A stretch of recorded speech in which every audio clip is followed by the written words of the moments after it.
So this is pretty much going to start same way as a bowl, with the centering. I'm shooting for the middle there.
I can just feel a couple air bubbles in there right now, so that's what I'm just doing this an extra time.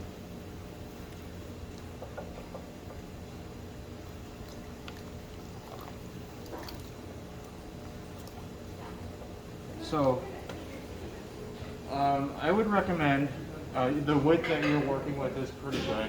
And you just, when you're, especially when you're kind of starting out with this, you want to make sure, oh geez, that's great. You want to make sure you have enough like space to get your hands comfortably in, so you're not like tripping over yourself in addition to you know, kind of trying to figure the material out. So I'll start the kind of the same way, slightly off center, going down. The biggest difference is that for me, with a wheel, with one like this, I'm going to go all the way down and throw a form that doesn't need to be trimmed, so it'll be nice flat bottom. And you can check with the needle tool, especially if you're kind of still, you know, figuring out the kind of depth perception.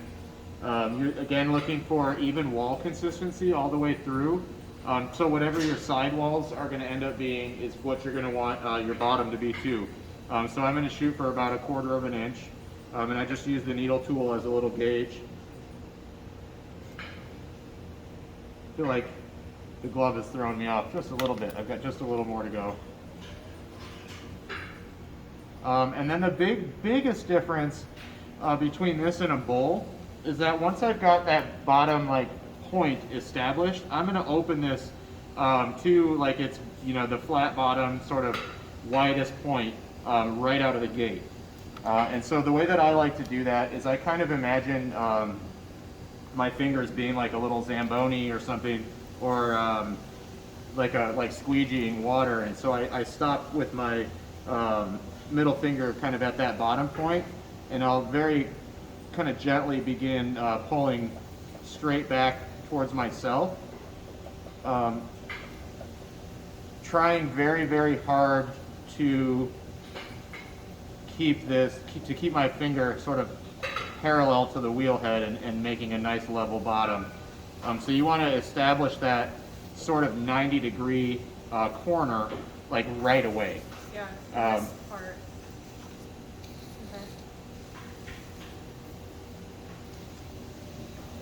Okay. And then so once you get it like, because you can get it, you know, pretty close with your fingers, and then that's when I'll go back through. I like the metal rib more, probably spilled it, than the wooden rib.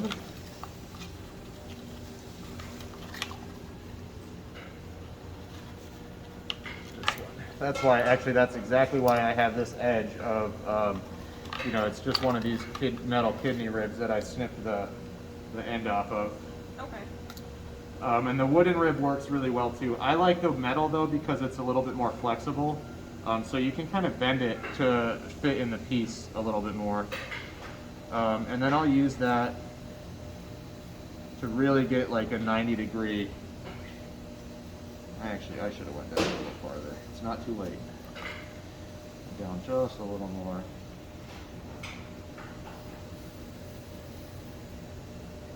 Nice. I'm not really pushing in with this hand. I'm just not letting the clay go out.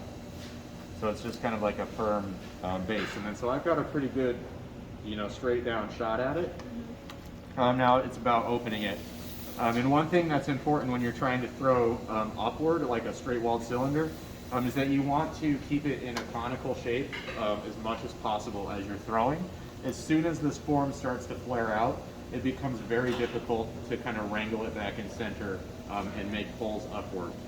So you really, really want to make sure you're trying to keep this coned in. So periodically, as I'm pulling, I will kind of go back through and neck that in to make sure I have like the angle needed. And the reason that is the clay in this shape like supports itself, as its own weight kind of going up. And then if you're flared out, this space doesn't have anything supporting it and kind of will want to just flop.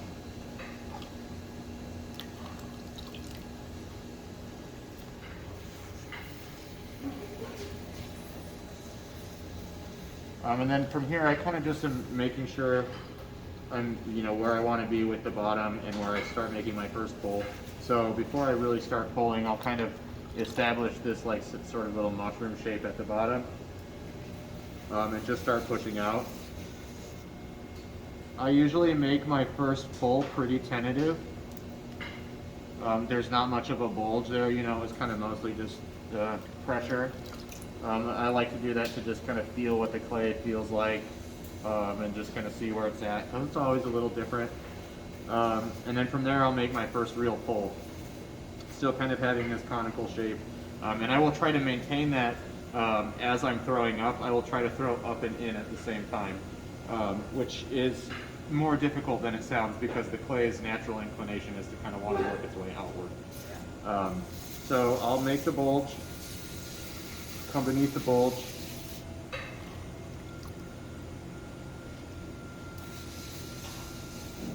and then really start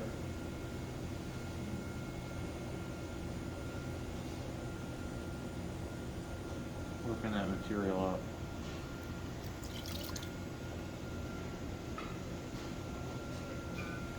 So it's kind of strange because you keep adding water, but you also don't want to let it build up in the bottom too much, so you kind of keep also taking away water.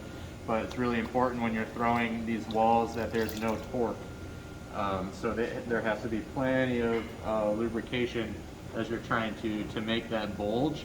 It's a lot kind of like I always think about surfing or something like that, where you're kind of trying to balance on this point between, crashing in either direction. That's a lot what this bulge is like. So again, driving it out and then up and in.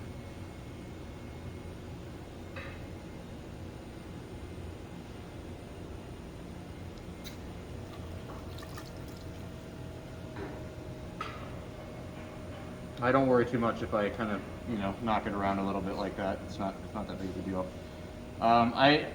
Generally, you kind of want to shoot for three pulls should be like your target. If you go much more than three, and it can be less than three. If you get it down, I know people that can do it in one shot, and that's really amazing. Most of us need a little bit more. But if you go much more than three, that you can kind of overwork the material. You're starting to introduce water back into the material. It can actually start to kind of sink back into itself, and so it'll become like an uphill battle really quickly. So it's better to kind of just try and get it done, and then if you can't get it done in three, maybe four, maybe try again.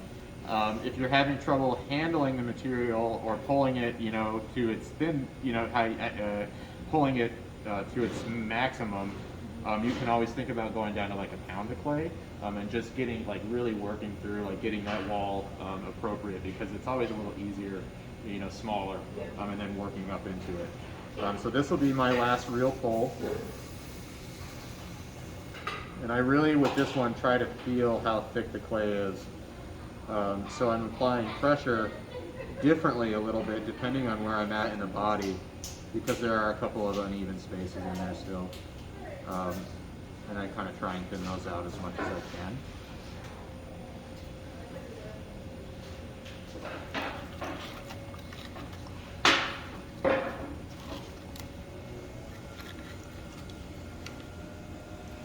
The other thing that this flat bottom does really nice is then I can come back through on the outside and do the same thing, where I kind of establish that 90°. And then I'll kind of just gently, I'm just double checking. I can feel a little bit more material up here, but that's okay because I'm going to kind of widen it a little bit. It's like the last thing.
So that's not,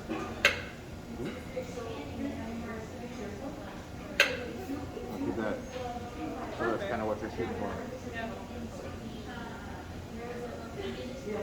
Okay. I passed my own test. Yeah. Alright, I'll just keep at it then. Yeah, just keep at it. And that tool on the inside is, I mean, ribs when you're trying to throw tall, they do a lot to just kind of strengthen the material and make it so it can support itself as it's kind of, you know, making itself taller. One thing that you're fighting against is this thing is almost a fluid at this point, and so it's kind of wanting to sink back into itself. So it's kind of a constant struggle to fight that. Alright, thank you. Yeah, no problem.